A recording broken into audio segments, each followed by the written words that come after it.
Acres of Diamonds by Russell H. Conwell. Recording by Phil Chenevert. Acres of Diamonds. When I was going down the Tigris and Euphrates rivers many years ago with a party of English travelers, I found myself under the direction of an old Arab guide whom we hired up at Baghdad, and I have often thought how that guide resembled our barbers in certain mental characteristics. He thought that it was not only his duty to guide us down those rivers and do what he was paid for doing, but also to entertain us with stories curious and weird, ancient and modern, strange and familiar. Many of them I have forgotten, and I am glad I have, but there is one I shall never forget.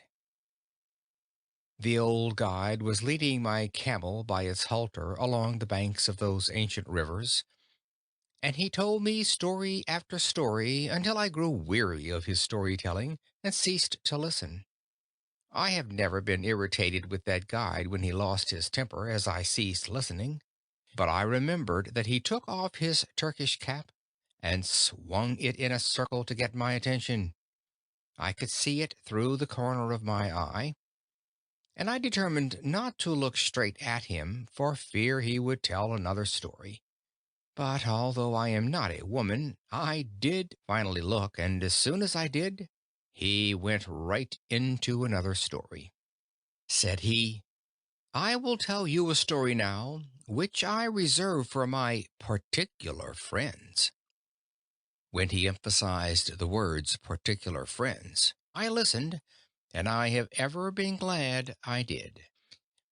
I really feel devoutly thankful that there are 1,674 young men who have been carried through college by this lecture, who are also glad that I did listen. The old guide told me that there once lived not far from the river Indus an ancient Persian by the name of Ali Hafed. He said that Ali Hafed owned a very large farm, that he had orchards, grain fields, and gardens, that he had money at interest and was a wealthy and contented man. He was contented because he was wealthy, and wealthy because he was contented. One day there visited that old Persian farmer one of these ancient Buddhist priests, one of the wise men of the East. He sat down by the fire and told the old farmer how this world of ours was made. He said that this world was once a mere bank of fog, and that the Almighty thrust his finger into this bank of fog and began slowly to move his finger around, increasing the speed until at last he whirled this bank of fog into a solid ball of fire. Then it went rolling through the universe, burning its way through other banks of fog, and condensed the moisture without until it fell in floods of rain upon its hot surface and cooled the outward crust. Then the internal fires bursting outward through the crust threw up the mountains and hills, the valleys, the plains and prairies of this wonderful world of ours. If this internal molten mass came bursting out and cooled very quickly, it became granite. Less quickly, copper. Less quickly, silver. Less quickly, gold. And after gold, diamonds were made. Said the old priest, "A diamond is a congealed drop of sunlight."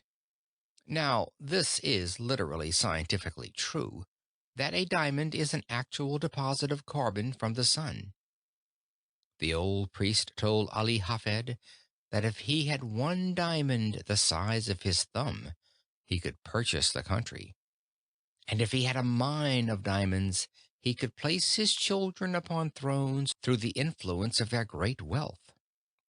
Ali Hafed heard all about diamonds, how much they were worth, and went to his bed that night a poor man.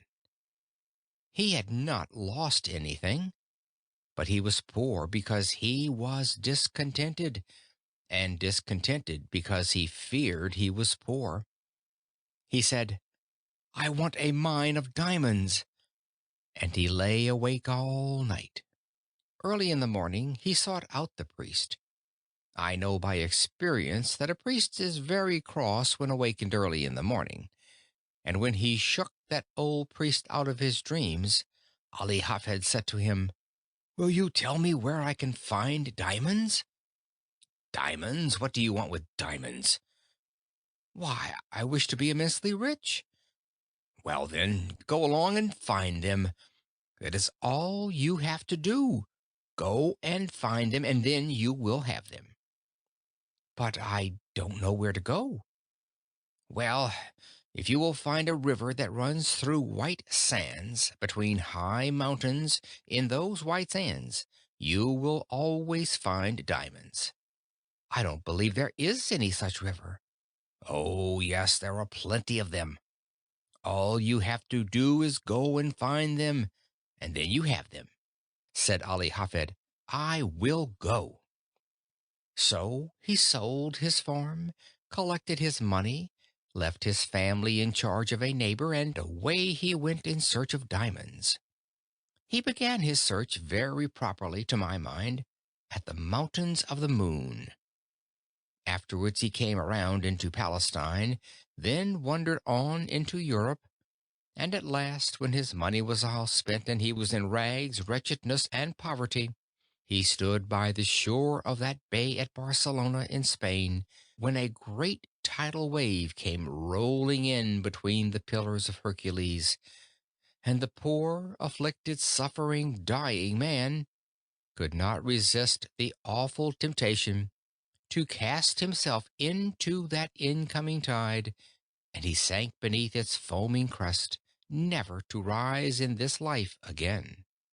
When that old guide had told me that awfully sad story, he stopped the camel I was riding on, and went back to fix the baggage that was coming off another camel, and I had an opportunity to muse over his story while he was gone. I remember saying to myself, why did he reserve that story for his particular friends? There seemed to be no beginning, no middle, no end, nothing to it. That was the first story I had ever heard told in my life, and would be the first one I ever read in which the hero was killed in the first chapter. I had but one chapter of that story, and the hero was dead. When the guide came back and took up the halter of my camel, he went right ahead with the story into the second chapter, just as though there had been no break. The man who purchased Ali Hafed's farm one day led his camel into the garden to drink, and as that camel put its nose into the shallow water of that garden brook, Ali Hafed's successor noticed a curious flash of light from the white sands of the stream. He pulled out a black stone having an eye of light reflecting all the hues of the rainbow. He took the pebble into the house and put it on the mantel which covers the central fires, and forgot all about it. A few days later, this same old priest came in to visit Ali Hafed's successor, and the moment he opened that drawing-room door, he saw that flash of light on the mantel, and he rushed up to it and shouted, "Here is a diamond! Has Ali Hafed returned?" "Oh, no, Ali Hafed is not returned, and that is not a diamond. That is nothing but a stone we found right out here in our own garden." "But," said the priest, "I tell you I know a diamond when I see it. I know positively that is a diamond." Then together they rushed out into that old garden, and stirred up the white sands with their fingers, and lo, there came up other, more beautiful and valuable gems than the first. "Thus," said the guide to me, and friends, it is historically true, "was discovered the diamond mine of Golconda, the most magnificent diamond mine in all the history of mankind, excelling the Kimberley itself. The Koh-i-Noor and the Orloff of the crown jewels of England and Russia, the largest on earth, came from that mine." When that old Arab guide told me the second chapter of his story, He then took off his Turkish cap and swung it around in the air again to get my attention to the moral. Those Arab guides have morals to their stories, although they are not always moral. As he swung his hat, he said to me, "Had Ali Hafed remained at home and dug in his own cellar, or underneath his own wheat fields, or in his own garden, instead of wretchedness, starvation, and death by suicide in a strange land, he would have had acres of diamonds. For every acre of that old farm, yes, every shovelful, afterward revealed gems which since have decorated the crowns of monarchs." When he had added the moral to his story, I saw why he reserved it for his particular friends. But I did not tell him I could see it. It was that mean old Arab's way of going around a thing like a lawyer to say indirectly what he did not dare say directly, that, in his private opinion, there was a certain young man then traveling down the Tigris River that might better be at home in America. I did not tell him I could see that, but I told him his story reminded me of one, and I told it to him quick, and I think I will tell it to you. I told him of a man out in California in 1847 who owned a ranch. He heard they had discovered gold in Southern California, and so, with a passion for gold, he sold his ranch to Colonel Sutter, and away he went, never to come back. Colonel Sutter put a mill upon the stream that ran through that ranch, and one day his little girl brought some wet sand from the raceway into their home and sifted it through her fingers before the fire. And in that falling sand a visitor saw the first shining scales of real gold that were ever discovered in California.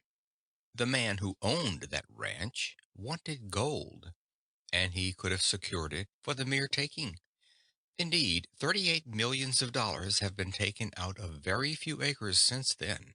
About 8 years ago, I delivered this lecture in a city that stands on that farm, and they told me that a one-third owner for years and years has been getting $120 in gold every 15 minutes, sleeping or waking, without taxation. You and I would enjoy an income like that if we didn't have to pay an income tax. But a better illustration really than that occurred here in our own Pennsylvania.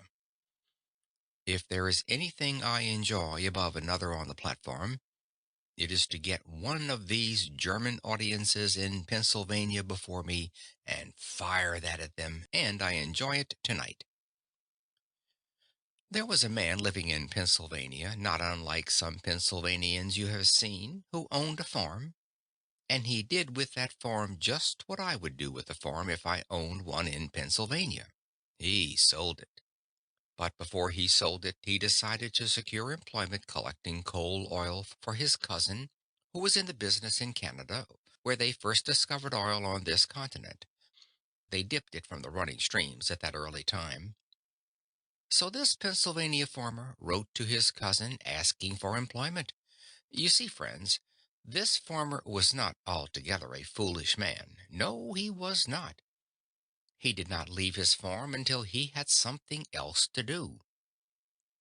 Of all the simpletons the stars shine on, I don't know of a worse one than the man who leaves one job before he has gotten another. That has especial reference to my profession and has no reference whatever to a man seeking a divorce. When he wrote to his cousin for employment, his cousin replied, "I cannot engage you because you know nothing about the oil business." Well, then the old farmer said, "I will know," and with most commendable zeal, characteristic of the students of Temple University, he set himself at the study of the whole subject. He began away back at the second day of God's creation, when this world was covered thick and deep with that rich vegetation which since has turned to the primitive beds of coal. He studied the subject until he found that the drainings really of those rich beds of coal furnished the coal oil that was worth pumping, and then he found how it came up with the living springs. He studied until he knew what it looked like, smelled like, tasted like, and how to refine it. Now, said he in his letter to his cousin, I understand the oil business. His cousin answered, all right, come on. So he sold his farm, according to the county record, for $833, even money, no sense. He had scarcely gone from that place before the man who purchased the spot went out to arrange for the watering of the cattle. He found the previous owner had gone out years before and put a plank across the brook back of the barn, edgewise into the surface of the water just a few inches. The purpose of that plank at that sharp angle across the brook was to throw over to the other bank a dreadful looking scum through which the cattle would not put their noses. But with that plank there to throw it all over to one side, the cattle would drink below, and thus that man who had gone to Canada had been himself damming back for 23 years a flood of coal oil which the state geologists of Pennsylvania declared to us 10 years later was even then worth 100 millions of dollars to our state, and 4 years ago, our geologist declared the discovery to be worth to our state 1,000 millions of dollars. The man who owned that territory on which the city of Titusville now stands, and those Pleasantville valleys, had studied the subject from the second day of God's creation clear down to the present time. He studied it until he knew all about it, and yet he is said to have sold the whole of it for $833, and again I say, no sense. But I need another illustration. I found it in Massachusetts, and I am sorry I did because that is the state I came from. This young man in Massachusetts furnishes just another phase of my thought. He went to Yale College and studied mines and mining, and became such an adept as a mining engineer that he was employed by the authorities of the university to train students who were behind their classes. During his senior year, he earned $15 a week for doing that work. When he graduated, they raised his pay from $15 to $45 a week and offered him a professorship, and as soon as they did, he went right home to his mother. If they had raised that boy's pay from $15 to $15.60, he would have stayed and been proud of the place. But when they put it up to $45 at one leap, he said, Mother, I won't work for $45 a week. The idea of a man with a brain like mine working for $45 a week. Let's go out in California and stake out gold mines and silver mines and be immensely rich. Said his mother, now, Charlie, it is just as well to be happy as it is to be rich. Yes, said Charlie, but it is just as well to be rich and happy too. And they were both right about it.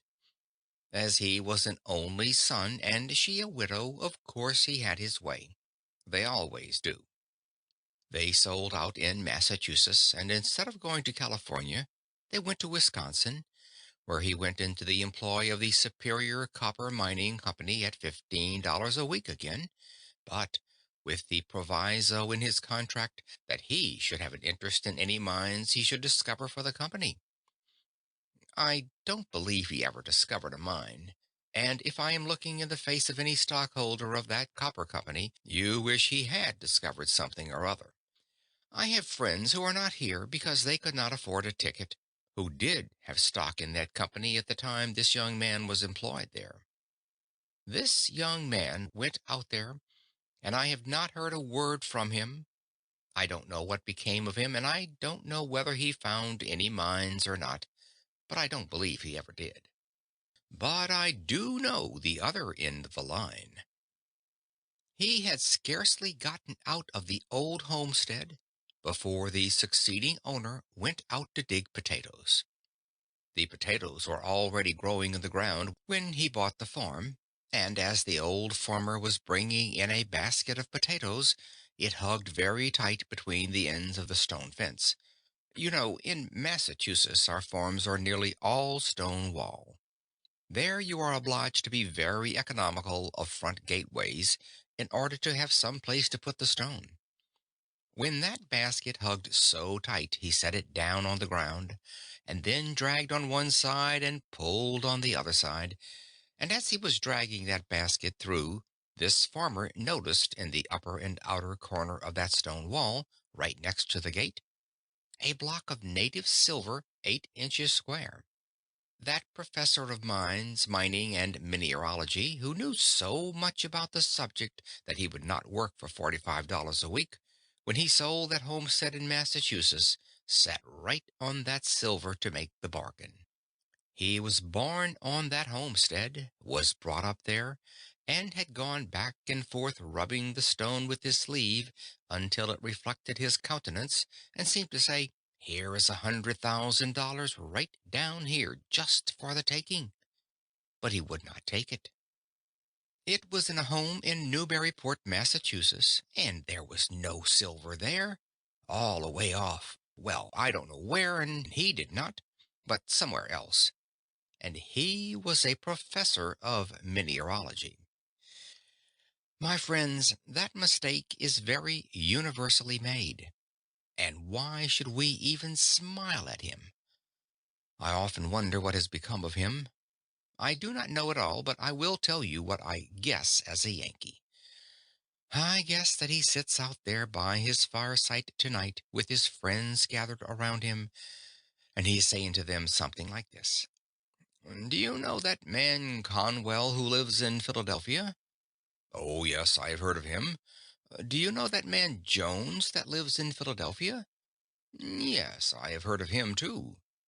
Then he begins to laugh and shakes his sides and says to his friends, "Well, they have done just the same thing I did, precisely." And that spoils the whole joke, for you and I have done the same thing he did. And while we sit here and laugh at him, he has a better right to sit out there and laugh at us. I know I have made the same mistakes, but of course that does not make any difference, because we don't expect the same man to preach and to practice too. As I come here tonight and look around this audience, I am seeing again what through these 50 years I have continually seen. Men that are making precisely that same mistake. I often wish I could see the younger people, and would that the academy had been filled tonight with our high school scholars and our grammar school scholars, that I could have them to talk to. While I would have preferred such an audience as that, because they are most susceptible, as they have not grown up into their prejudices as we have, they have not gotten into any custom that they cannot break, they have not met with any failures as we have. And while I could perhaps do such an audience as that more good than I can do grown up people, yet I will do the best I can with the material I have. I say to you that you have acres of diamonds in Philadelphia right where you now live. Oh, but you say, you cannot know much about our city if you think there are any acres of diamonds here. I was greatly interested in that account in the newspaper of the young man who found that diamond in North Carolina.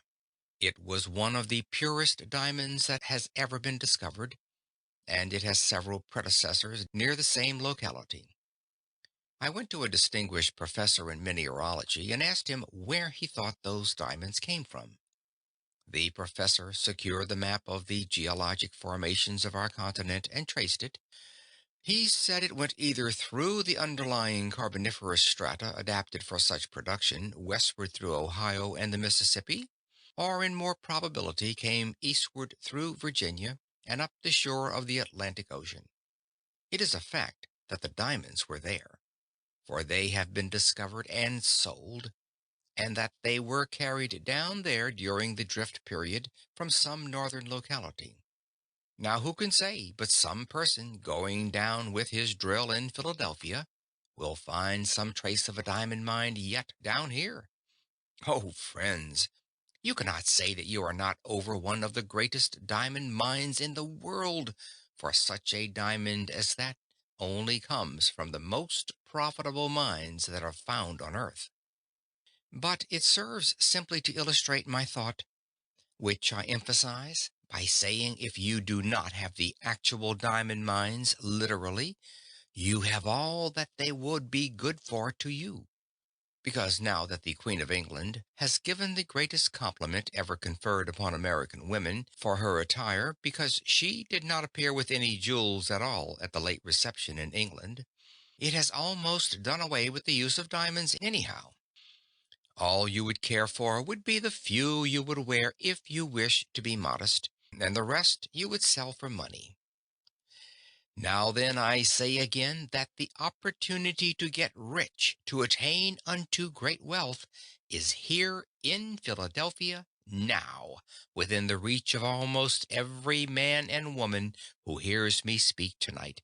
And I mean just what I say. I have not come to this platform, even under these circumstances, to recite something to you. I have come to tell you what, in God's sight, I believe to be the truth.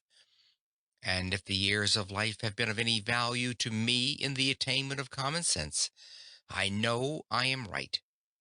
That the men and women sitting here, who found it difficult perhaps to buy a ticket to this lecture or gathering tonight, have within their reach acres of diamonds, opportunities to get largely wealthy.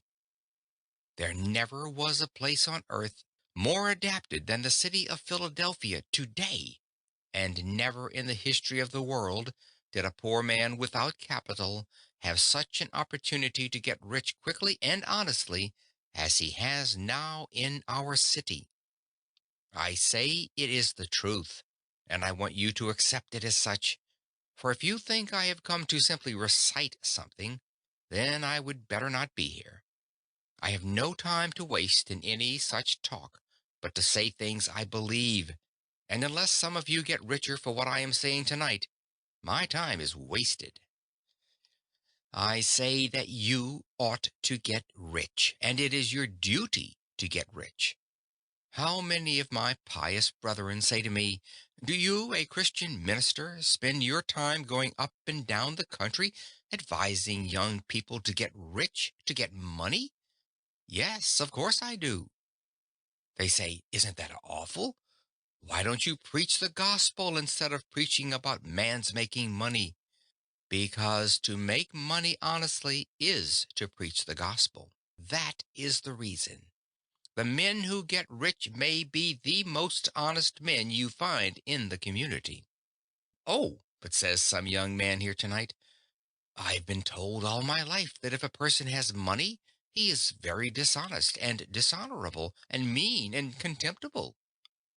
My friend, that is the reason why you have none, because you have that idea of people.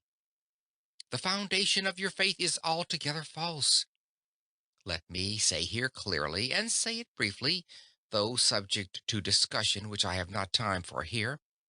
98 out of 100 of the rich men of America are honest. That is why they are rich. That is why they are trusted with money. That is why they carry on great enterprises and find plenty of people to work with them. It is because they are honest men. Says another young man, "I hear sometimes of men that get millions of dollars dishonestly." Yes, of course you do, and so do I. But they are so rare a thing, in fact, that the newspapers talk about them all the time as a matter of news until you get the idea that all the other rich men got rich dishonestly. My friend, you take and drive me, if you furnish the auto, out into the suburbs of Philadelphia and introduce me to the people who own their homes around this great city. Those beautiful homes with gardens and flowers, those magnificent homes, so lovely in their art. And I will introduce you to the very best people in character as well as in enterprise in our city, and you know I will. A man is not really a true man until he owns his own home. And they that own their homes are made more honorable and honest and pure and true and economical and careful by owning the home. For a man to have money, even in large sums, is not an inconsistent thing. We preach against covetousness, and you know we do in the pulpit, and oftentimes preach against it so long, and use the terms about filthy lucre so extremely, that Christians get the idea that when we stand in the pulpit, we believe it is wicked for any man to have money until the collection basket goes around. And then we almost swear at the people because they don't give more money. Oh, the inconsistency of such doctrines as that. Money is power, and you ought to be reasonably ambitious to have it. You ought, because you can do more good with it than you could without it. Money printed your Bible. Money builds your churches. Money sends your missionaries, and money pays your preachers, and you would not have many of them either if you did not pay them. I am always willing that my church should raise my salary, because the church that pays the largest salary always raises it the easiest. You never knew an exception to it in your life. The man who gets the largest salary can do the most good with the power that is furnished to him. Of course he can, if his spirit be right to use it for what it is given to him. I say then, you ought to have money. If you can honestly attain unto riches in Philadelphia, it is your Christian and godly duty to do so. It is an awful mistake of these pious people to think you must be awfully poor in order to be pious. Some men say, "Don't you sympathize with the poor people?" Of course I do, or else I would not have been lecturing these years. I won't give in but what I sympathize with the poor, but the number of poor who are to be sympathized with is very small. To sympathize with a man whom God has punished for his sins, thus to help him when God would still continue a just punishment, is to do wrong, no doubt about it. And we do that more than we help those who are deserving. While we should sympathize with God's poor, that is, those who cannot help themselves, let us remember there is not a poor person in the United States who was not made poor by his own shortcomings or by the shortcomings of someone else. It is all wrong to be poor anyhow. Let us give in to that argument and pass that to one side. A gentleman gets up back there and says, "Don't you think there are some things in the world that are better than money?" Of course I do. But I am talking about money now. Of course there are some things higher than money. Oh, yes, I know by the grave that has left me standing alone that there are some things in the world that are higher and sweeter and purer than money. Well do I know there are some things higher and grander than gold. Love is the grandest thing on God's earth, but fortunate the lover who has plenty of money. Money is power. Money is force. Money will do good as well as harm. In the hands of good men and women, it could accomplish, and it has accomplished, good. I hate to leave that behind me. I heard a man get up in a prayer meeting in our city and thank the Lord he was one of God's poor. Well, I wonder what his wife thinks about that. She earns all the money that comes into that house, and he smokes a part of that on the veranda. I don't want to see any more of the Lord's poor of that kind, and I don't believe the Lord does. And yet there are some people who think that in order to be pious you must be awfully poor and awfully dirty. That does not follow at all. While we sympathize with the poor, let us not teach a doctrine like that. Yet the age is prejudiced against advising a Christian man, or as a Jew would say, a godly man, from attaining unto wealth.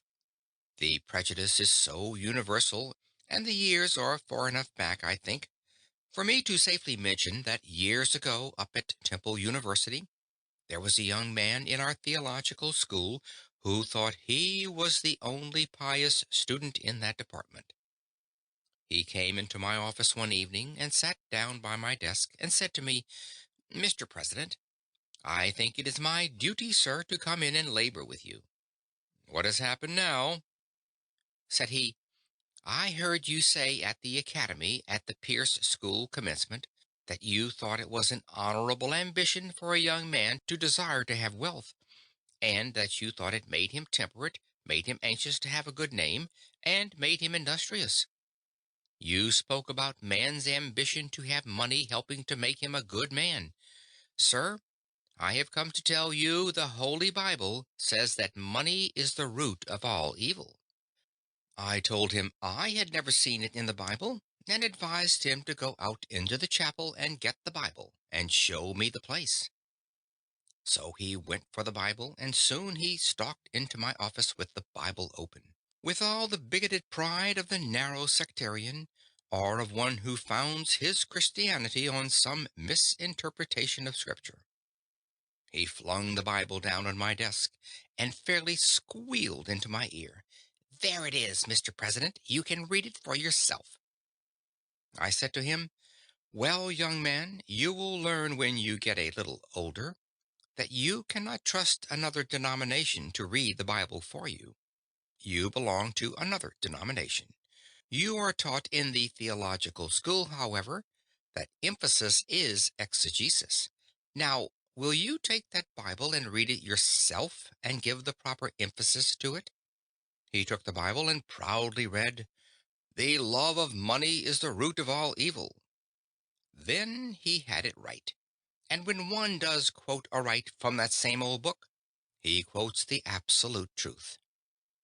I have lived through 50 years of the mightiest battle that old book has ever fought, and I have lived to see its banners flying free, for never in the history of the world did the great minds of earth so universally agree that the Bible is true, all true, as they do at this very hour.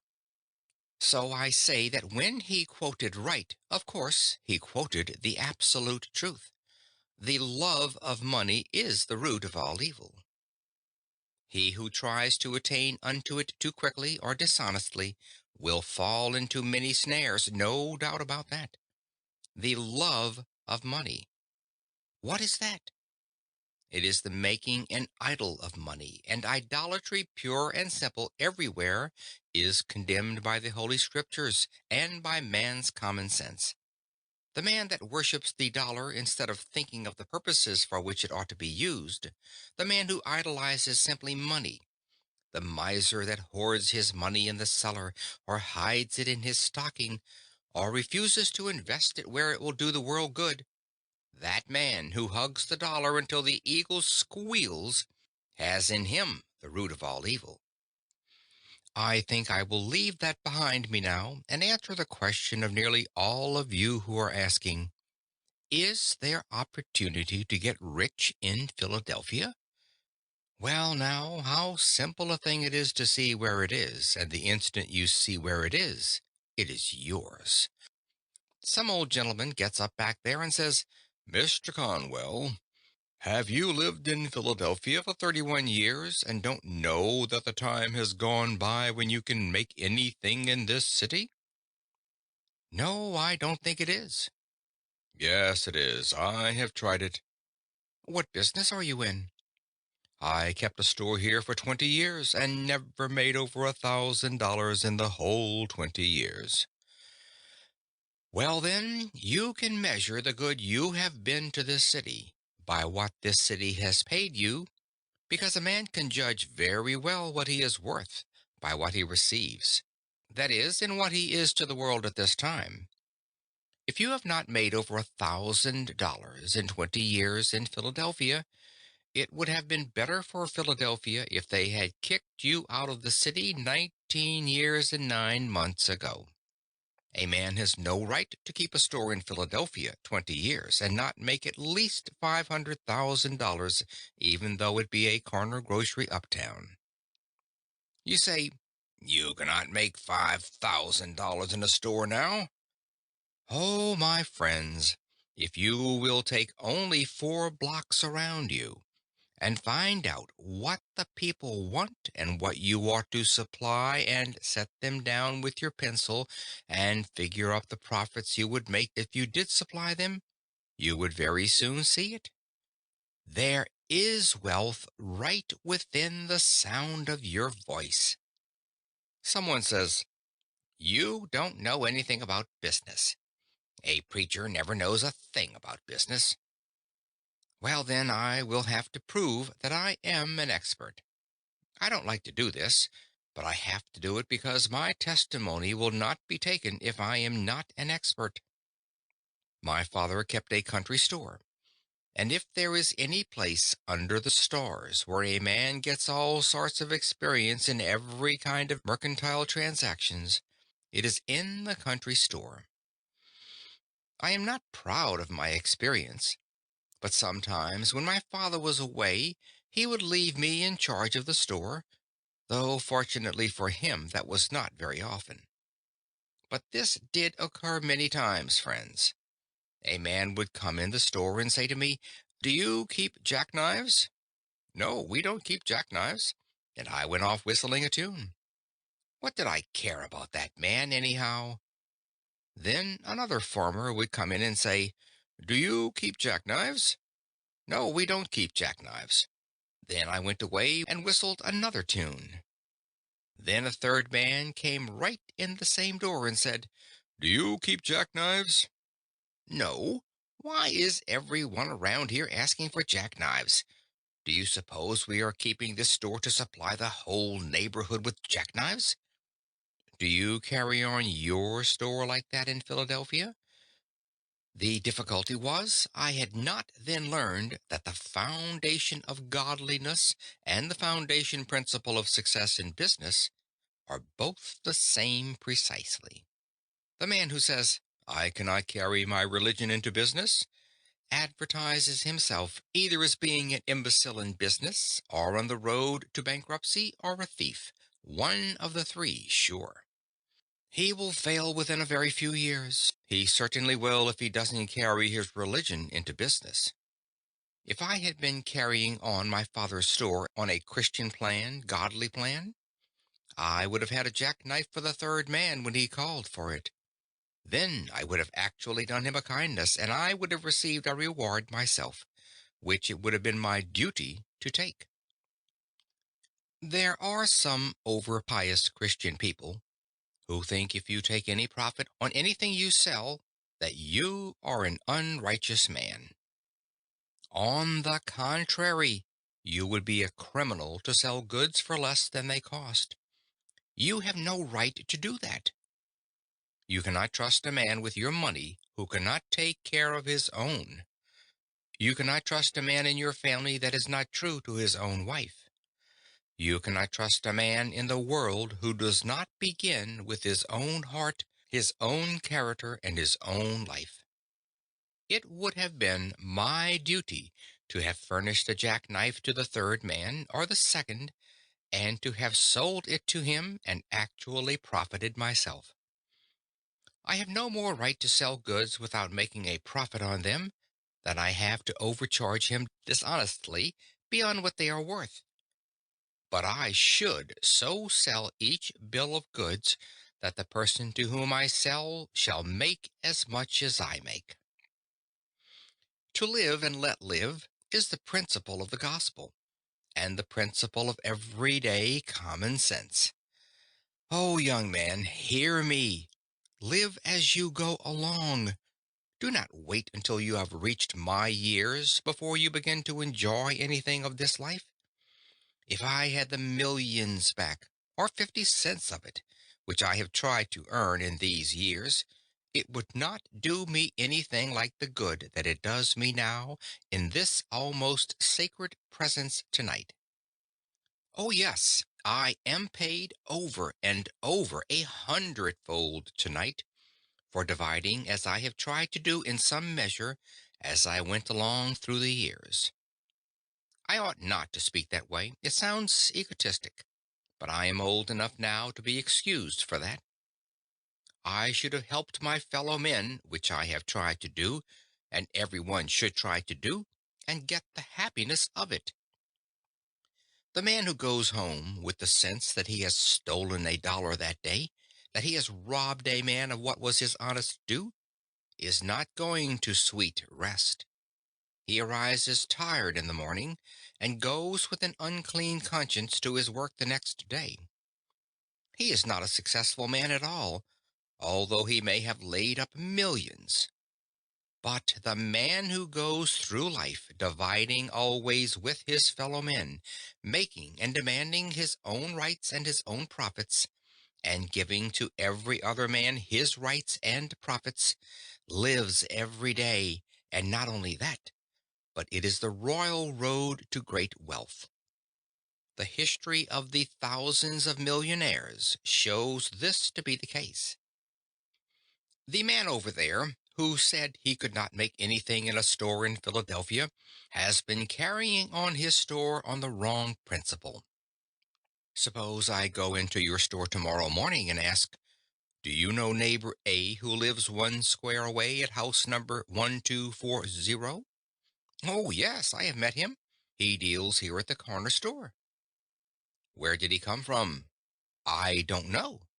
"How many does he have in his family?" "I don't know." "What ticket does he vote?" "I don't know." "What church does he go to?" "I don't know and don't care." "What are you asking all these questions for?" If you had a store in Philadelphia, would you answer me like that? If so, then you are conducting your business just as I carried on my father's business in Worthington, Massachusetts. You don't know where your neighbor came from when he moved to Philadelphia, and you don't care. If you had cared, you would be a rich man now. If you had cared enough about him to take an interest in his affairs, to find out what he needed, you would have been rich. But you go through the world saying, "No opportunity to get rich." And there is the fault right at your own door. But another young man gets up over there and says, "I cannot take up the mercantile business." While I am talking of trade, it applies to every occupation. "Why can't you go into the mercantile business?" "Because I haven't any capital." Oh, the weak and dullish creature that can't see over its collar. It makes a person weak to see these little dudes standing around the corners and saying, "Oh, if I had plenty of capital, how rich I would get." Young man, do you think you are going to get rich on capital? Certainly. Well, I say certainly not. If your mother has plenty of money and she will set you up in business, you will set her up in business supplying you with capital. The moment a young man or woman gets more money than he or she has grown to by practical experience, that moment he has gotten a curse. It is no help to a young man or woman to inherit money. It is no help to your children to leave them money, but if you leave them education, if you leave them Christian and noble character, if you leave them a wide circle of friends, if you leave them an honorable name, it is far better than that they should have money. It would be worse for them, worse for the nation, that they should have any money at all. Oh, young man, if you have inherited money, don't regard it as a help.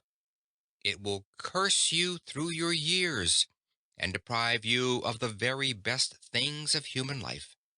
There is no class of people to be pitied so much as the inexperienced sons and daughters of the rich of our generation. I pity the rich man's son. He can never know the best things in life. One of the best things in our life is when a young man has earned his own living, and when he becomes engaged to some lovely young woman and makes up his mind to have a home of his own. Then, with that same love, comes also that divine inspiration toward better things, and he begins to save his money. He begins to leave off his bad habits and to put money in the bank. When he has a few $100s, he goes out in the suburbs to look for a home. He goes to the savings bank perhaps for half of the value, and then goes for his wife. And when he takes his bride over the threshold of that door for the first time, he says, in words of eloquence my voice can never touch, I have earned this home myself. It is all mine, and I divide with thee. That is the grandest moment a human heart may ever know. But a rich man's son can never know that. He takes his bride into a finer mansion, it may be, but he is obliged to go all the way through it and say to his wife, my mother gave me that, my mother gave me that, and my mother gave me this, until his wife wishes she had married his mother. I pity the rich man's son. The statistics of Massachusetts showed that not one rich man's son out of 17 ever dies rich. I pity the rich man's sons, unless they have the good sense of the elder Vanderbilt, which sometimes happens. He went to his father and said, did you earn all your money?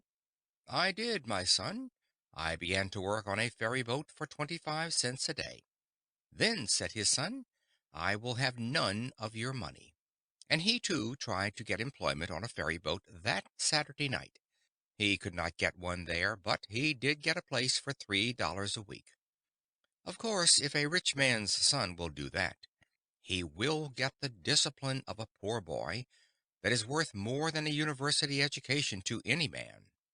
He would then be able to take care of the millions of his father. But as a rule, the rich men will not let their sons do the very thing that made them great. As a rule, the rich man will not allow his son to work. And his mother, why, she would think it was a social disgrace if her poor, weak, little, lily-fingered, sissy sort of a boy had to earn his living with honest toil. I have no pity for such rich men's sons. I remember one at Niagara Falls. I think I remember one a great deal nearer. I think there are gentlemen present who were at a great banquet, and I beg pardon of his friends. At a banquet here in Philadelphia there sat beside me a kind-hearted young man, and he said, Mr. Conwell, you have been sick for 2 or 3 years. When you go out, take my limousine, and it will take you up to your house on Broad Street. I thanked him very much, and perhaps I ought not to mention the incident in this way, but I follow the facts. I got on the seat with the driver of that limousine outside, and when we were going up, I asked the driver, how much did this limousine cost? 6,800, and he had to pay the duty on it. Well, I said, does the owner of this machine ever drive it himself? At that, the chauffeur laughed so heartily that he lost control of his machine. He was so surprised at the question that he ran up on the sidewalk and around a corner lamppost out into the street again. And when he got out into the street, he laughed till the whole machine trembled. He said, he drive this machine? Oh, he would be lucky if he knew enough to get out when we get there. I must tell you about a rich man's son at Niagara Falls. I came in from the lecture to the hotel, and as I approached the desk of the clerk, there stood a millionaire's son from New York. He was an indescribable specimen of anthropologic potency. He had a skull cap on one side of his head, with a gold tassel in the top of it, and a gold-headed cane under his arm with more in it than in his head. It is a very difficult thing to describe that young man. He wore an eyeglass that he could not see through, patent leather boots that he could not walk in, and pants that he could not sit down in, dressed like a grasshopper. This human cricket came up to the clerk's desk just as I entered, adjusted his unseeing eyeglass, and spake in this wise to the clerk. You see, he thought it was Hinglish, you know, the lisp. Sir, will you have the kindness to supply me with thumb paper and envelopes? The hotel clerk measured that man quick, and he pulled the envelopes and paper out of a drawer and threw them across the counter toward the young man, and then turned away to his books. You should have seen that young man when those envelopes came across that counter. He swelled up like a gobbler turkey, adjusted his unseeing eyeglass, and yelled, "Come right back here! Now, sir, will you order a servant to take that paper and envelopes to yonder desk?" Oh, the poor, miserable, contemptible American monkey! He could not carry paper and envelopes 20 feet. I suppose he could not get his arms down to do it. I have no pity for such travesties upon human nature. If you have not capital, young man, I am glad of it. What you need is common sense, not copper sense. The best thing I can do is to illustrate by actual facts well known to you all. A.T. Stewart, a poor boy in New York, had $1.50 to begin life on. He lost 87.5 cents of that on the very first venture. How fortunate that young man who loses the first time he gambles. That boy said, "I will never gamble again in business," and he never did. How did he come to lose 87.5 cents? You probably all know the story how he lost it, because he bought some needles, threads, and buttons to sell which people did not want, and had them left on his hands a dead loss. Said the boy, "I will not lose any more money in that way." Then he went around first to the doors and asked the people what did they want. Then, when he had found out what they wanted, he invested his 62.5 cents to supply a known demand. Study it wherever you choose, in business, in your profession, in your housekeeping, whatever your life, that one thing is the secret of success. You must first know the demand. You must first know what people need, and then invest yourself where you are most needed.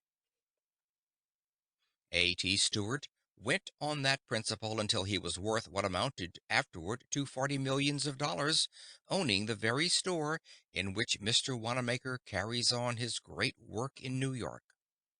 His fortune was made by losing something, which taught him the great lesson that he must only invest himself or his money in something that people need. When will you salesmen learn it? When will you manufacturers learn that you must know the changing needs of humanity if you would succeed in life? Apply yourselves, all you Christian people, as manufacturers or merchants or workmen, to supply that human need. It is a great principle as broad as humanity and as deep as the scripture itself. The best illustration I ever heard was of John Jacob Astor. You know that he made the money of the Astor family when he lived in New York.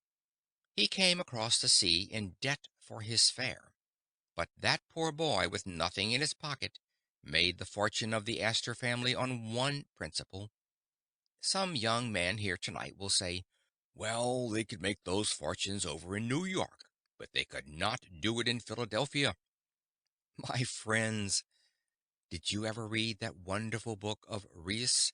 His memory is sweet to us because of his recent death, wherein is given his statistical account of the records taken in 1889 of 107 millionaires of New York. If you read the account, you will see that out of the 107 millionaires, only seven made their money in New York. Out of the 107 millionaires worth $10 million in real estate then, 67 of them made their money in towns of less than 3,500 inhabitants. The richest man in this country today, if you read the real estate values, has never moved away from a town of 3,500 inhabitants. It makes not so much difference where you are as who you are.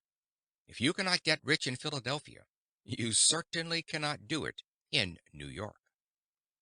Now, John Jacob Astor illustrated what can be done anywhere. He had a mortgage once on a millinery shop, and they could not sell bonnets enough to pay the interest on his money.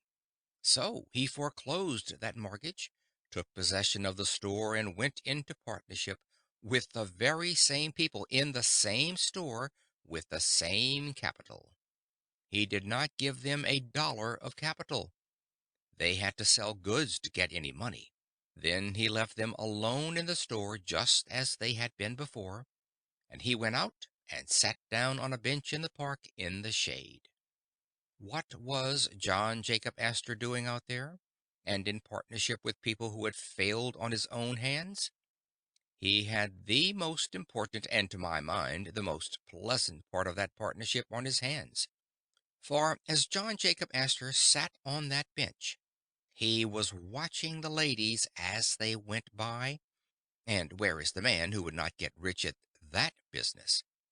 As he sat on the bench, if a lady passed him, with her shoulders back and head up, and looked straight to the front, as if she did not care if all the world did gaze on her, then he studied her bonnet, and by the time it was out of sight, he knew the shape of the frame, the color of the trimmings, and the crinklings in the feather. I sometimes try to describe a bonnet, but not always. I would not try to describe a modern bonnet. Where is the man that could describe one? This aggregation of all sorts of driftwood stuck on the back of the head, or the side of the neck, like a rooster with only one tail feather left. But in John Jacob Astor's day, there was some art about the millinery business, and he went to the millinery store and said to them, "Now put into the show window just such a bonnet as I described to you, because I have already seen a lady who likes such a bonnet. Don't make up any more until I come back." Then he went out and sat down again, and another lady passed him of a different form, of different complexion, with a different shape and color of bonnet. "Now," said he, "put such a bonnet as that in the show window." He did not fill his show window uptown with lots of hats and bonnets to drive people away, and then sit on the back stairs and bawl because people went to Wanamaker's to trade. He did not have a hat or a bonnet in that show window but what some lady liked it before it was made up. The tide of custom became immediately to turn in, and that has been the foundation of the greatest store in New York in that line, and still exists as one of three stores. Its fortune was made by John Jacob Astor after they had failed in business, not by giving them any more money, but by finding out what the ladies liked for bonnets before they wasted any material in making them up. I tell you, if a man could foresee the millinery business, he could foresee anything under heaven. Suppose I were to go through the audience tonight and ask you in this great manufacturing city if there are not opportunities to get rich in manufacturing. Oh, yes, some young man says. There are opportunities here still if you build with some trust, and if you have 2 or 3 millions of dollars to begin with as capital. Young man, the history of the breaking up of the trusts by that attack upon big business is only illustrating what is now the opportunity of the smaller man. The time never came in the history of the world when you could get rich so quickly manufacturing without capital as you can now. But you will say, you cannot do anything of the kind. You cannot start without capital. Young man, let me illustrate for a moment. I must do it. It is my duty to every young man and woman, because we are all going into business very soon on the same plan. Young man, remember, if you know what people need, you have gotten more knowledge of a fortune than any amount of capital can give you. There was a poor man out of work living in Hingham, Massachusetts. He lounged around the house until one day his wife told him to get out and work, and as he lived in Massachusetts, he obeyed his wife. He went out and sat down on the shore of the bay, and whittled a soaked shingle into a wooden chain. His children that evening quarreled over it, and he whittled a second one to keep peace. While he was whittling the second one, a neighbor came in and said, "Why don't you whittle toys and sell them? You could make money at that." "Oh," he said, "I would not know what to make." "Why don't you ask your own children right here in your own house what to make?" "What is the use of trying that?" said the carpenter. "My children are different from other people's children. I used to see people like that when I taught school." But he acted upon the hint, and the next morning, when Mary came down the stairway, he asked, "What do you want for a toy?" She began to tell him she would like a doll's bed, a doll's wash stand, a doll's carriage, a little doll's umbrella, and went on with a list of things that would take him a lifetime to supply. So, consulting his own children in his own house, he took the firewood, for he had no money to buy lumber, and whittled those strong, unpainted Hingham toys that were for so many years known all over the world. That man began to make those toys for his own children, and then made copies and sold them through the boot and shoe store next door. He began to make a little money, and then a little more. And Mr. Lawson, in his Frenzied Finance, says that man is the richest man in old Massachusetts, and I think it is the truth. And that man is worth 100 millions of dollars today, and has only been 34 years making it on that one principle, that one must judge that what his own children like at home, other people's children would like in their homes too. To judge the human heart by oneself, by one's wife, by one's children. It is the royal road to success in manufacturing. Oh, but you say, didn't he have any capital? Yes, a penknife, but I don't know that he had paid for that. I spoke thus to an audience in New Britain, Connecticut, and a lady 4 seats back went home and tried to take off her collar, and the collar button stuck in the buttonhole. She threw it out and said, "I am going to get up something better than that to put on collars." Her husband said, "After what Conwell said tonight, you see there is a need for an improved collar fastener that is easier to handle. There is a human need. There is a great fortune. Now then, get up a collar button and get rich." He made fun of her, and consequently made fun of me, and that is one of the saddest things which comes over me like a deep cloud of midnight sometimes. Although I have worked so hard for more than half a century, yet how little I have ever really done. Notwithstanding the greatness and the handsomeness of your compliment tonight, I do not believe there is 1 in 10 of you that is going to make $1 million because you are here tonight. But it is not my fault. It is yours. I say sincerely, what is the use of my talking if people never do what I advise them to do? When her husband ridiculed her, she made up her mind she would make a better collar button, and when a woman makes up her mind she will, and does not say anything about it, she does it. It was that New England woman who invented the snap button which you can find anywhere now. It was first a collar button with a spring cap attached to the outer side. Any of you who wear modern waterproofs know the button that simply pushes together, and when you unbutton it, you simply pull it apart.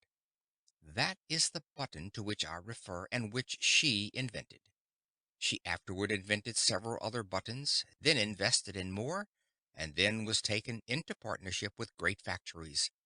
Now that woman goes over the seas every summer in her private steamship, yes, and takes her husband with her. If her husband were to die, she would have money enough left now to buy a foreign duke or count or some such title as that at the latest quotations. Now, what is my lesson in that incident?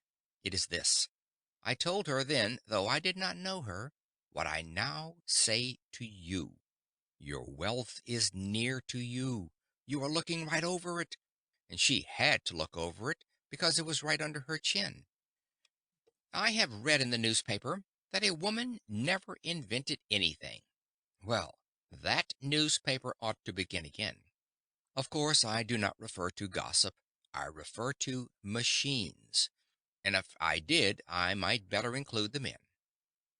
That newspaper could never appear if women had not invented something. Friends, think. Ye women, think. You say you cannot make a fortune because you are in some laundry or running a sewing machine? It may be, or walking before some loom, and yet you can be a millionaire if you will but follow this infallible direction. When you say a woman doesn't invent anything, I ask, who invented the jacquard loom that wove every stitch you wear? Mrs. Jacquard. The printer's roller, the printing press were invented by farmers' wives. Who invented the cotton gin of the South that enriched our country so amazingly? Mrs. General Green invented the cotton gin and showed the idea to Mr. Whitney, and he, like a man, seized it.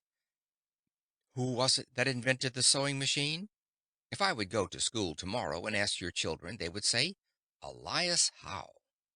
He was in the Civil War with me, and often in my tent I often heard him say that he worked 14 years to get up that sewing machine, but his wife made up her mind one day that they would starve to death if there wasn't something or other invented pretty soon, and so in 2 hours she invented the sewing machine. Of course, he took out the patent in his name. Men always do that. Who was it that invented the mower and the reaper? According to Mr. McCormick's confidential communication so recently published, it was a West Virginia woman who, after his father and he had failed altogether in making a reaper and gave it up, took a lot of shears and nailed them together on the edge of a board, with one shaft of each pair loose, and then wired them so that when she pulled the wire one way it closed them, and when she pulled the wire the other way it opened them, and there she had the principle of the mowing machine. If you look at a mowing machine, you will see it is nothing but a lot of shears. If a woman can invent a mowing machine, if a woman can invent a jacquard loom, if a woman can invent a cotton gin, if a woman can invent a trolley switch, as she did and made the trolleys possible, if a woman can invent, as Mr. Carnegie said, the great iron squeezers that laid the foundation of all the steel millions of the United States, we men can invent anything under the stars. I say that for the encouragement of the men. Who are the great inventors of the world? Again, this lesson comes before us. The great inventor sits next to you, or you are the person yourself. Oh, but you say, I have never invented anything in my life. Neither did the great inventors until they discovered one great secret. Do you think it is a man with a head like a bushel measure, or a man like a stroke of lightning? It is neither. The really great man is a plain, straightforward, everyday, common sense man. You would not dream that he was a great inventor if you did not see something he had actually done. His neighbors do not regard him so great. You never see anything great over your back fence. You say there is no greatness among your neighbors. It is all away off somewhere else. Their greatness is ever so simple, so plain, so earnest, so practical, that the neighbors and friends never recognize it. True greatness is often unrecognized. That is sure. You do not know anything about the greatest men and women. I went out to write the life of General Garfield, and a neighbor, knowing I was in a hurry, and as there was a great crowd around the front door, took me around to General Garfield's back door and shouted, Jim, Jim! And very soon, Jim came to the door and let me in, and I wrote the biography of one of the grandest men of the nation, and yet he was just the same old Jim to his neighbor. If you know a great man in Philadelphia and you should meet him tomorrow, you would say, How are you, Sam? Or Good morning, Jim? Of course you would. That is just what you would do. One of my soldiers in the Civil War had been sentenced to death, and I went up to the White House in Washington, sent there for the first time in my life to see the president. I went into the waiting room and sat down with a lot of others on the benches, and the secretary asked one after another to tell him what they wanted. After the secretary had been through the line, he went in and then came back to the door and motioned to me. I went up to that anteroom, and the secretary said, "That is the president's door right over there. Just rap on it and go right in." I never was so taken aback, friends, in all my life. Never. The secretary himself made it worse for me, because he had told me how to go in and then went out another door to the left and shut that. There I was, in the hallway by myself before the President of the United States of America's door. I had been on fields of battle, where the shells did sometimes shriek and the bullets did sometimes hit me, but I always wanted to run.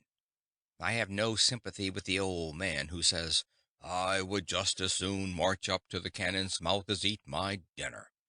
I have no faith in a man who doesn't know enough to be afraid when he is being shot at. I never was so afraid when the shells came around us at Antietam as I was when I went into that room that day. But I finally mustered the courage, I don't know how I ever did, and at arm's length tapped on the door.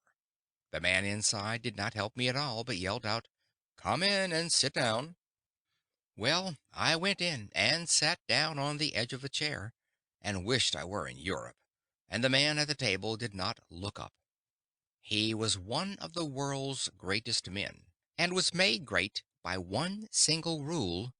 Oh, that the young people of Philadelphia were before me now, and I could say just this one thing, and that they would remember it. I would give a lifetime for the effect it would have on our city and on civilization. Abraham Lincoln's principle for greatness can be adopted by nearly all. This was his rule. Whatsoever he had to do at all, he put his whole mind into it and held it all there until that was all done. That makes men great almost anywhere. He stuck to those papers at that table and did not look up at me, and I sat there trembling. Finally, when he had put the string around his papers, he pushed them over to one side and looked at me, and a smile came over his worn face. He said, "I am a very busy man and have only a few minutes to spare. Now, tell me in the fewest words what it is you want." I began to tell him and mentioned the case, and he said, "I have heard all about it, and you do not need to say any more. Mr. Stanton was talking to me only a few days ago about that. You can go to the hotel and rest assured that the President never did sign an order to shoot a boy under 20 years of age, and never will. You can say that to his mother anyhow." Then he said to me, "How is it going in the field?" I said, "We sometimes get discouraged." And he said, "It is all right. We are going to win out now. We are getting very near the light. No man ought to wish to be President of the United States, and I will be glad when I get through. Then Tad and I are going out to Springfield, Illinois. I have bought a farm out there, and I don't care if I again earn only 25 cents a day. Tad has a mule team, and we are going to plant onions." Then he asked me, "Were you brought up on a farm?" I said, "Yes, in the Berkshire Hills of Massachusetts." He then threw his leg over the corner of the big chair and said, "I have heard many a time, ever since I was young, that up there in those hills you have to sharpen the noses of the sheep in order to get down to the grass between the rocks." He was so familiar, so everyday, so farmer like, that I felt right at home with him at once.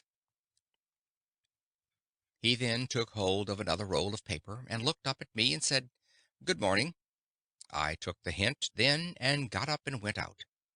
After I had gotten out, I could not realize I had seen the President of the United States at all. But a few days later, when still in the city, I saw the crowd pass through the East Room by the coffin of Abraham Lincoln.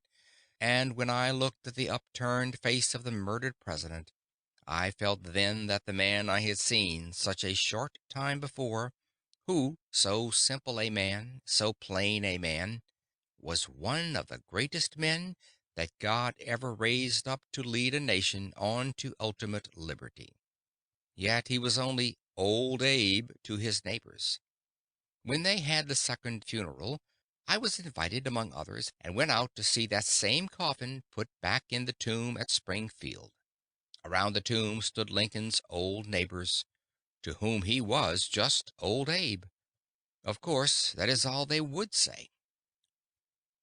Did you ever see a man who struts around altogether too large to notice an ordinary working mechanic? Do you think he is great? He is nothing but a puffed up balloon, held down by his big feet. There is no greatness there. Who are the great men and women? My attention was called the other day to the history of a very little thing that made the fortune of a very poor man. It was an awful thing, and yet, because of that experience, he, not the great inventor or a genius, invented the pen that is now called the safety pin, and out of that safety pin made the fortune of one of the great aristocratic families of this nation. A poor man in Massachusetts who had worked in the nail works was injured at 38, and he could earn but little money. He was employed in the office to rub out the marks on the bills made by pencil memorandums, and he used a rubber until his hand grew tired. He then tied a piece of rubber on the end of a stick and worked it like a plane.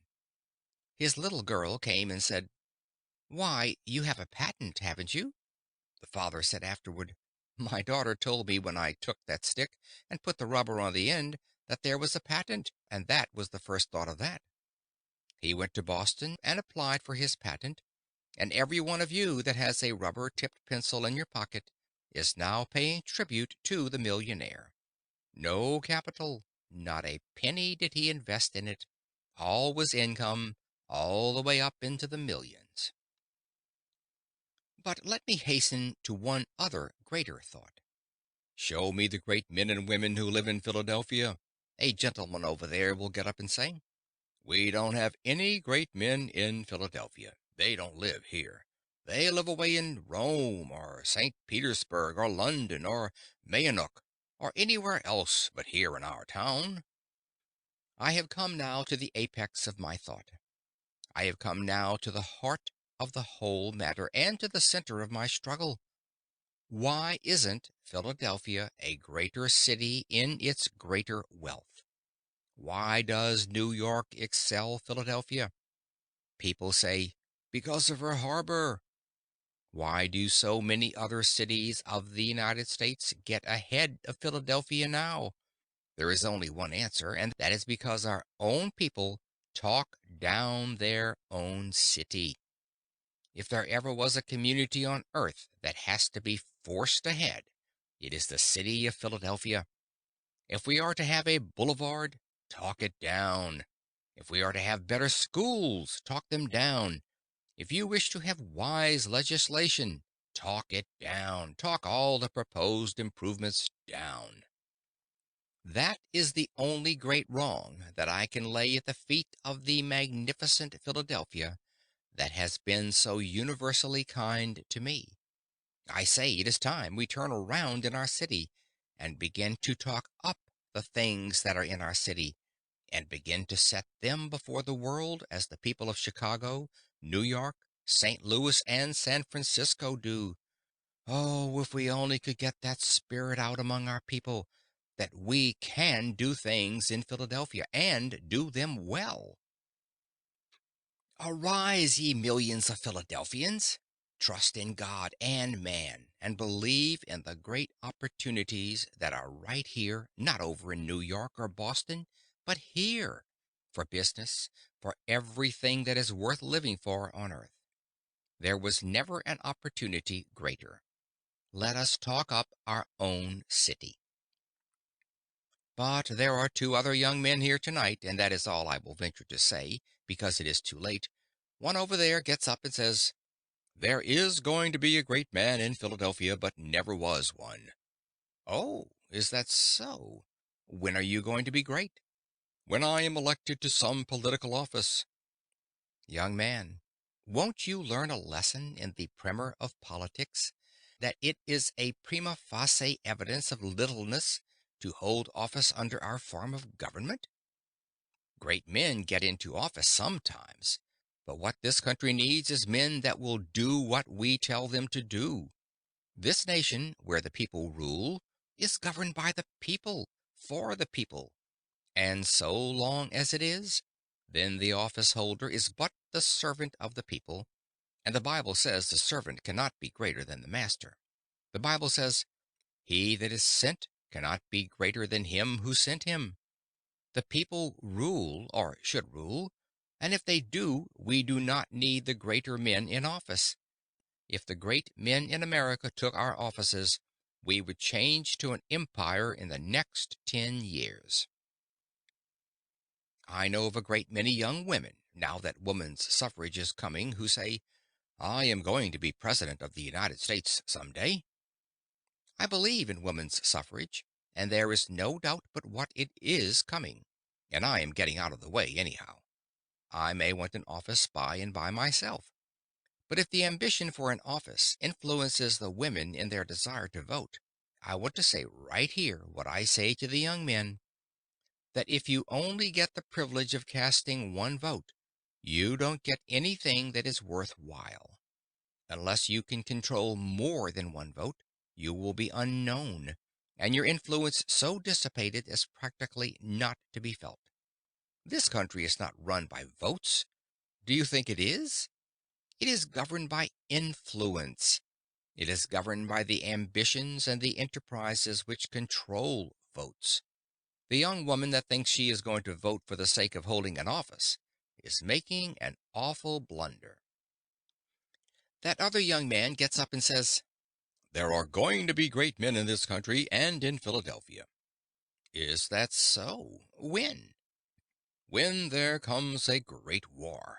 When we get into difficulty through watchful waiting in Mexico. When we get into war with England over some frivolous deed, or with Japan or China or New Jersey or some distant country. Then I will march up to the cannon's mouth. I will sweep up among the glistening bayonets. I will leap into the arena and tear down the flag and bear it away in triumph. I will come home with stars on my shoulder and hold every office in the gift of the nation, and I will be great.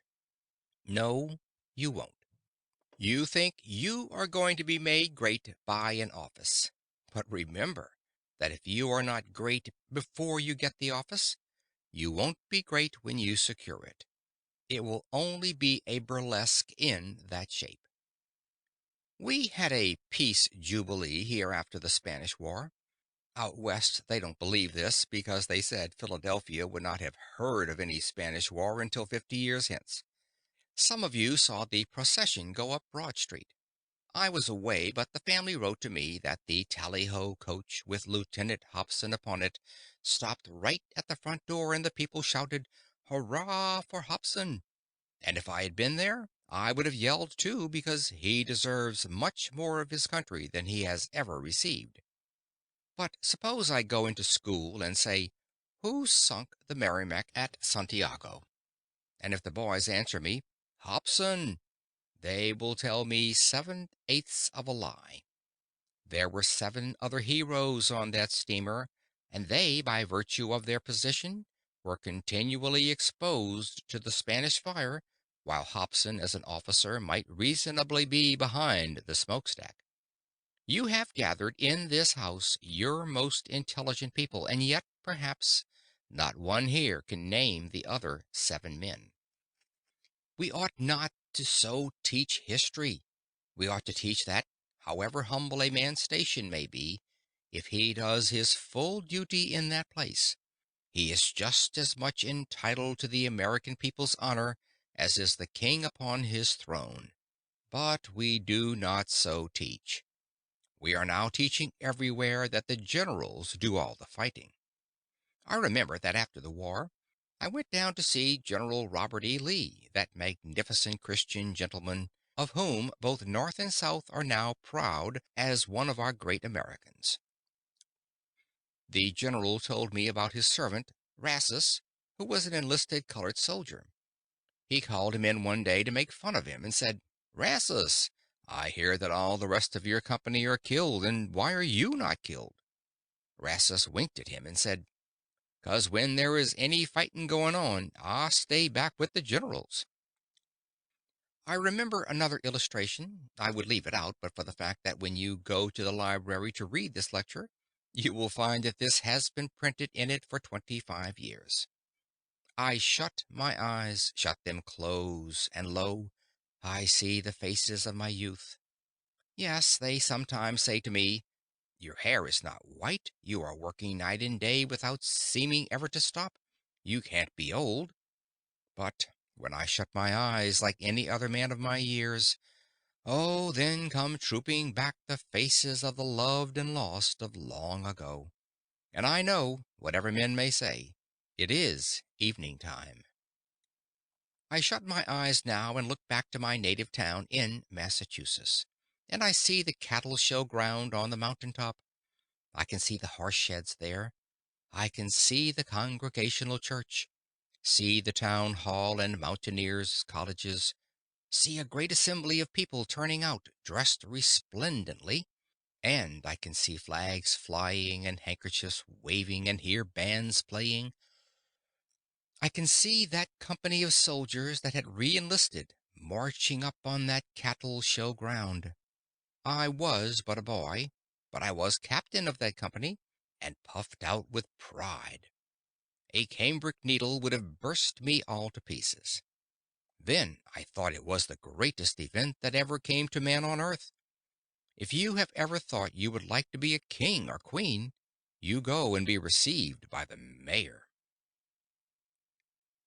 The bands played, and all the people turned out to receive us. I marched up that common so proud at the head of my troops, and we turned down into the town hall. Then they seated my soldiers down the center aisle, and I sat down on the front seat. A great assembly of people, 100 or two, came in to fill the town hall, so that they stood up all around. Then the town officers came in and formed a half circle. The mayor of the town sat in the middle of the platform. He was a man who had never held office before, but he was a good man, and his friends have told me that I might use this without giving them offense. He was a good man, but he thought an office made a man great.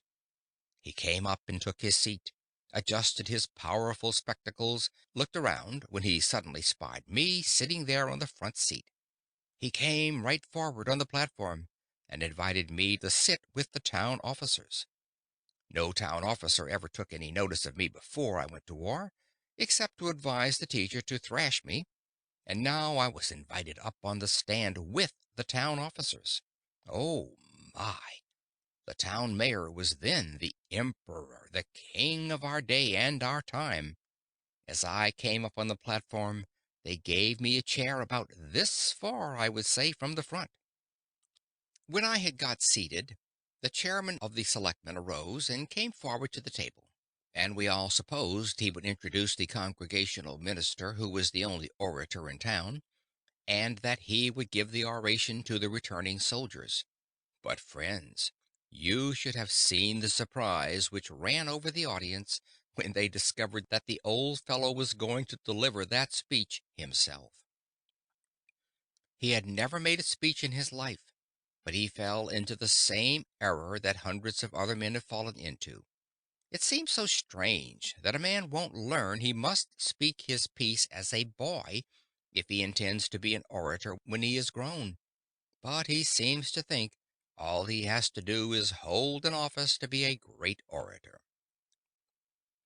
So he came up to the front and brought with him a speech which he had learned by heart walking up and down the pasture where he had frightened the cattle.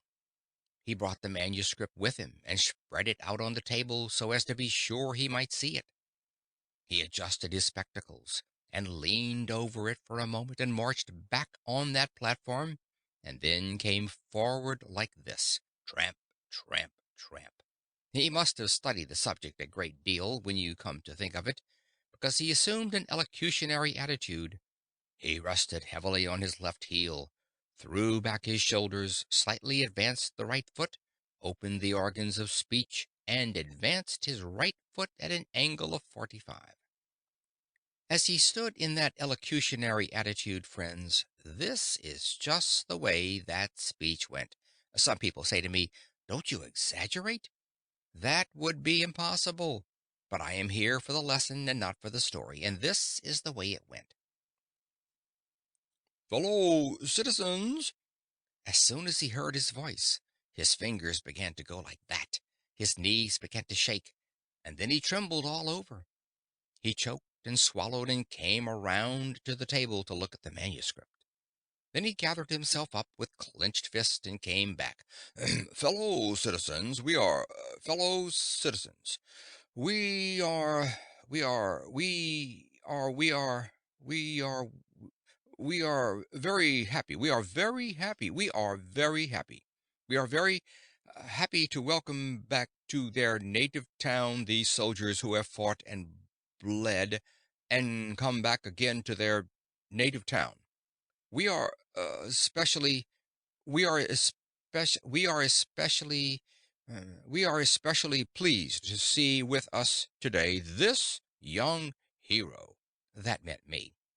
"This young hero who in imagination—" Friends, remember, he said that. If he had not said in imagination, I would not be egotistic enough to refer to it at all. "This young hero who in imagination we have seen we have seen leading his troops on to the deadly breach. We have seen his shining sword flashing in the sunlight as he shouted to his troops, 'Come on!' Oh, dear, dear, dear. How little that good man knew about war.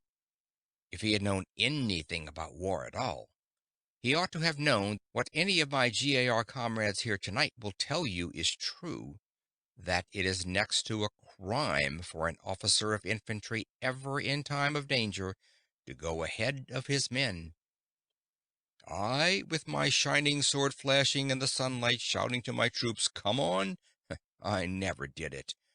Do you suppose I would get up in front of my men to be shot in front by the enemy and in the back by my own men? That is no place for an officer.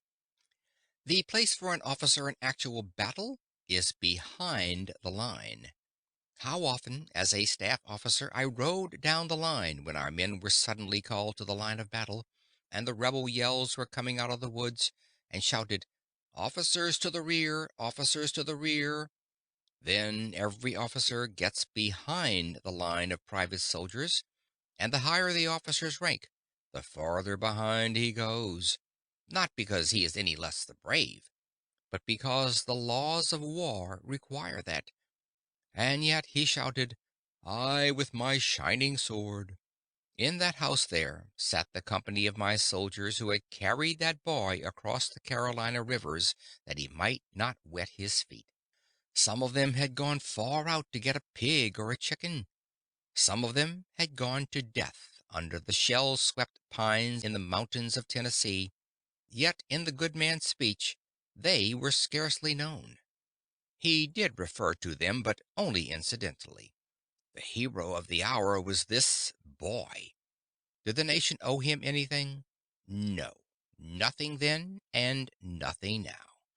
Why was he the hero?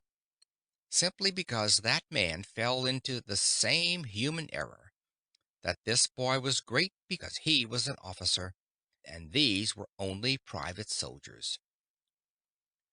Oh, I learned the lesson then that I will never forget so long as the tongue of the bell of time continues to swing for me.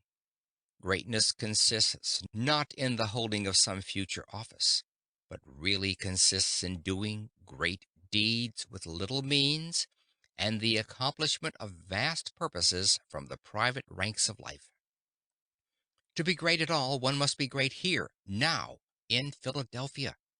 He who can give to this city better streets and better sidewalks, better schools and more colleges, more happiness and more civilization, more of God, he will be great anywhere. Let every man or woman here, if you never hear me again, remember this, that if you wish to be great at all, you must begin where you are and what you are in Philadelphia now. He that can give to this city any blessing, he who can be a good citizen where he lives here, he that can make better homes, he that can be a blessing, whether he works in the shop or sits behind the counter or keeps house, whatever be his life, he who would be great anywhere must first be great in his own Philadelphia. End of Acres of Diamonds by Richard Conwell. This book recorded by Phil Chenevert.